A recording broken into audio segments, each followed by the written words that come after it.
The Age of Discovery was perhaps one of the most interesting breaking moments in human history.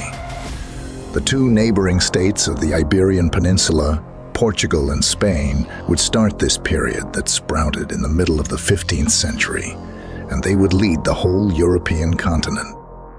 As a result of the new conjuncture, the Portuguese and the Spaniards found themselves in the middle of a hostile rivalry.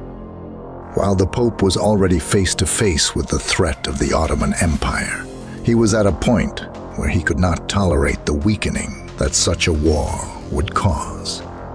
Therefore, he would come up with an extraordinary idea to prevent the rivalry between the two countries from turning into war and divide the entire known world between Spain and Portugal.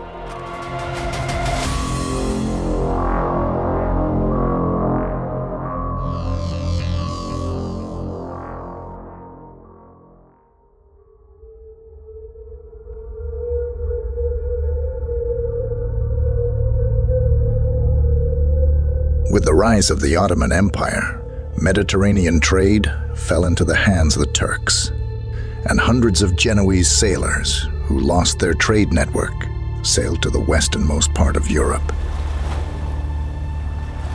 Although the Genoese seem to have migrated to Portugal to escape from the Ottoman navy, their aim was not just to save their lives. Because the Portuguese explorer Prince Henrique had passed the Cape of Bojador, which is considered the end of the world by all Europeans without exception, in 1434, and opened the doors of new trade routes to European sailors that they had always dreamed of. A large number of slaves, spices, cotton, ivory, and enormous quantities of gold brought from the African coast were now transported to Europe via this route. And the Genoese had taken the route to Portugal, which had become a center of attraction to get their share of this trade. Thus began the story of the famous Genoese explorer Christopher Columbus, whose name was unknown to most at that time.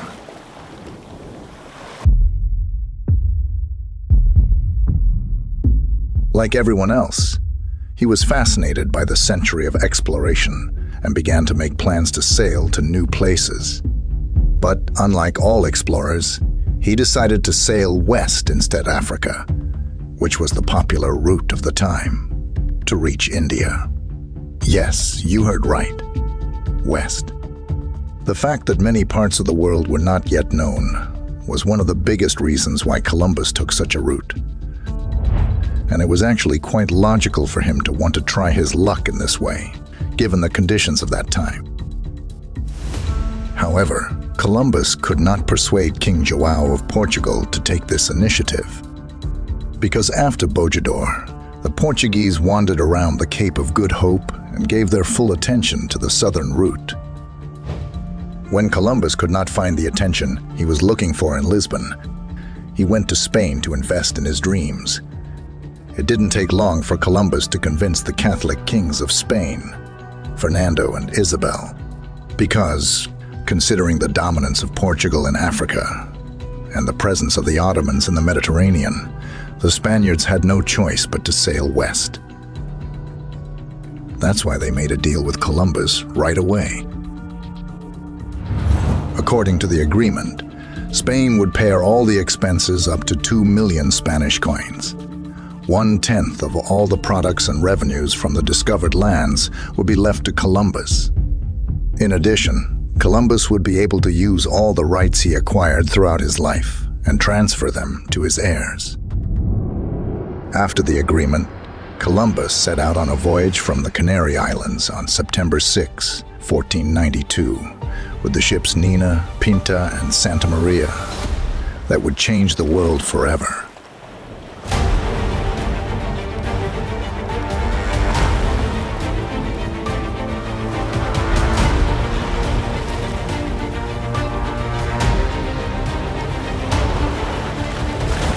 The first stage of the difficult journey would end with the appearance of land on October 12.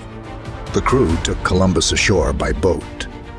The Genoese explorer stepped ashore and knelt down and prayed. Columbus, this place now belongs to Ferdinand and Isabella, he said.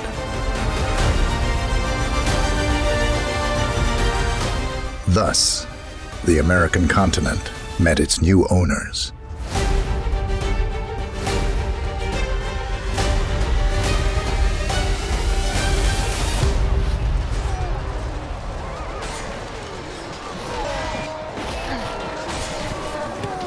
The first name Europeans gave to this point they reached in the New World was San Salvador.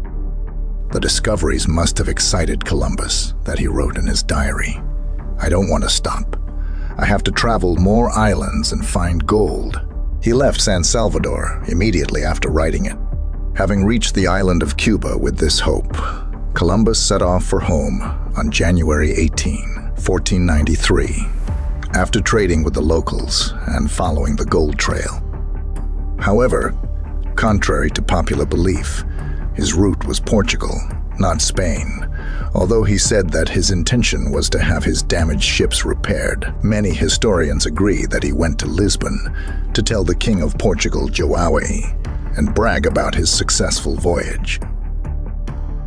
But Columbus, with this visit, would set Portugal and Spain against each other in a way he did not expect.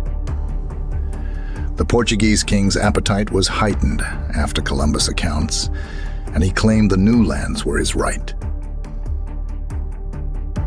Naturally, the Spaniards did not remain silent in the face of this situation and took all measures to defend their rights to the end. Spain made the first move in the Iberian Peninsula, where war cries were echoing, and brought their war fleet closer to Portugal and started preparations for conflict. But their navy was insufficient, and they had to retreat. When they realized that they could not get out of this troubled situation on their own, they decided to look for the way out in the presence of the Pope in Rome.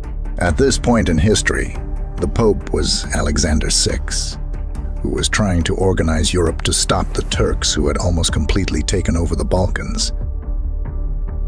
Was almost tied as the two westernmost Christian kingdoms came to the brink of war. Therefore, he had to settle the problem between Portugal and Spain peacefully and draw the attention of the European continent back to the Ottoman Empire. His proposal was to divide the world in two and divide it between Spain and Portugal.